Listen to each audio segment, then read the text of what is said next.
Welcome back to NBC6. I'm Leslie Draffin, and this is Hometown Heroes, a salute to Barksdale Air Force Base. 8 years ago, a mid-air collision between an Air Force training plane and a crop duster made headlines across our region. Now, one of the pilots who survived that crash is speaking out about ways new technology saved his life. January 18th, 2005. It's a day Lieutenant Colonel Chris Otis will never forget. The Air Force flight instructor and his student were in a T-37 training plane like this one, headed back to Shreveport Air Force Base when disaster struck. As I got the airplane leveled off at its level off altitude, I had a moment to kind of look up and to the right, and that's when I saw kind of a flash of yellow, and then we had the impact with the air tractor. The mid-air collision sent Otis's plane tumbling. A lot of things start running through your mind. You start with, I got to get out of the airplane. I knew we were done flying at that point in time because we no longer have a right wing and a tail to the airplane. So I'm yelling, bail out, and Rod's trying to figure out how to get me out of the airplane because he thinks I've been knocked unconscious. And the whole time I'm thinking body position, and then I was like, maybe not body position. The more important thing is to get out of the airplane and just try and survive. Otis and his fellow airmen ejected from the T-37 and were quickly in free fall. As you can imagine, my adrenaline's already kind of pumping, and now I'm looking down at the ground in a parachute when it finally hits me that, oh yeah, I'm in a parachute.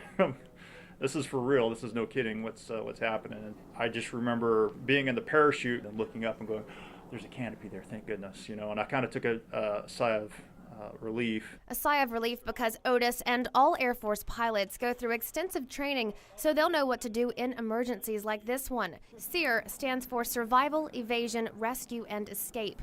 The training teaches airmen how to get out of an aircraft safely, land in water or on land, then survive long enough to be rescued.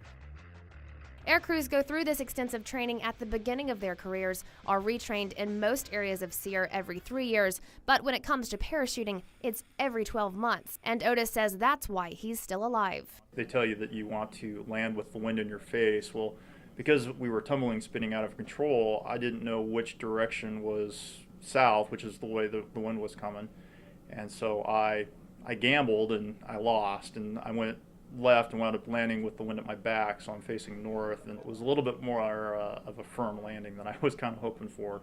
But I was grateful to be out of the airplane. I walked away from the accident without any major injuries. These pictures show the wreckage left behind from that crash. The pilot of the air tractor crop duster did not survive. Otis knows that could have been him. We walked away from an airplane that we probably shouldn't have gotten away from in the first place, but because of the training, everything else that we had, we were able to survive. And while new technology helps air crews practice their survival skills, another airman here says her quick thinking and medical training helped her when tragedy struck. She was named one of the most outstanding airmen in the Air Force last year, all because this medic went above and beyond the call of duty, caring for injured troops in a combat zone, even though she was injured too. Airman Brooks, please report to the clinic. Airman Brooks, please report to the clinic. Senior Airman Brianna Brooks is one of the first people patients see when they come through these doors at Barksdale's medical clinic. And on a scale of 1 to 10, about how bad would you say it is? 9. As a medical technician, she's also one of the first people airmen see when they're hurt far from home.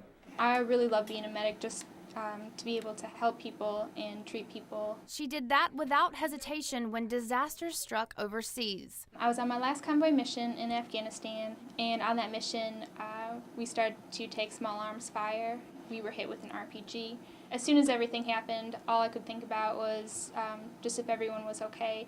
The 4 soldiers in her vehicle were all hit with shrapnel. I grabbed my med bag and I tried to treat everyone else in my vehicle. But Brooks was hurt too. I received shrapnel on my left side, my arm, and my leg. They ended up leaving all the shrapnel in.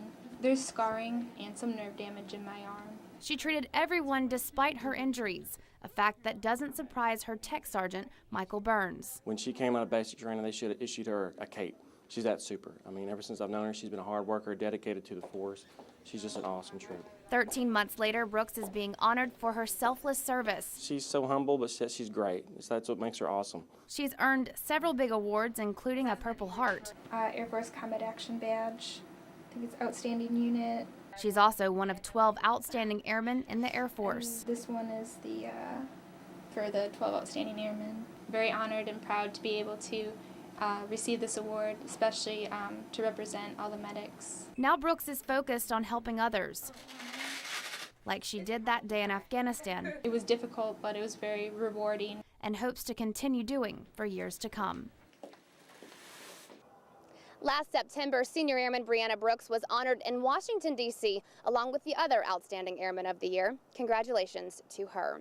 But congratulations are also in order for 2 other Barksdale Airmen. They were recently assigned to a very special high-flying mission. They've been picked to serve in an elite group of airmen serving the nation's top leaders.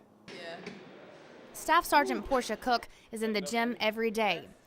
But now she's putting down the weights and grabbing a suitcase, trading in her workout gear for a new uniform. I probably will have to figure out how to stay fit and be on the go all the time at the same time. The fitness specialist will soon become a flight attendant, serving the president and other top officials on planes like Air Force One. I'm just excited and ecstatic all at the same time. It's a lot of different feelings and emotions. She says the new job is even more exciting because of this year's election. I think it's a great experience. I'm really excited about it. I know it's going to be challenging, but I'm ready for the ride and ready to learn new things. But Cook isn't the only Barksdale Airman moving on to this high-flying job. Another airman will go from working on planes to riding inside them. I'm pretty excited. I'm looking forward to anything, any challenges or changes that has to come. Senior Airman Demarius Beard does maintenance on these planes every day. He says he always hoped his career would take off, but never imagined this would happen. I didn't even know it existed before I researched it, so I think that this is going to give me a whole new outlook on what the Air Force has to offer. And if jet setting with the president isn't exciting enough, both Beard and Cook will also be closer to home with this new assignment. I'm pretty excited. I've been away for a while and haven't gotten many chances to go back due to the mission here, and I think it'll be a nice homecoming. I'm excited to see everything. 2 airmen going to new heights, serving our president and serving our country. An honor and a privilege. Staff Sergeant Cook and Senior Airman Beard left for training last October, and they are now stationed at Andrews Air Force Base in Washington, D.C. After the break, beating the heat becomes even more important when you're in charge of Barksdale's biggest planes. A look at this hot job next.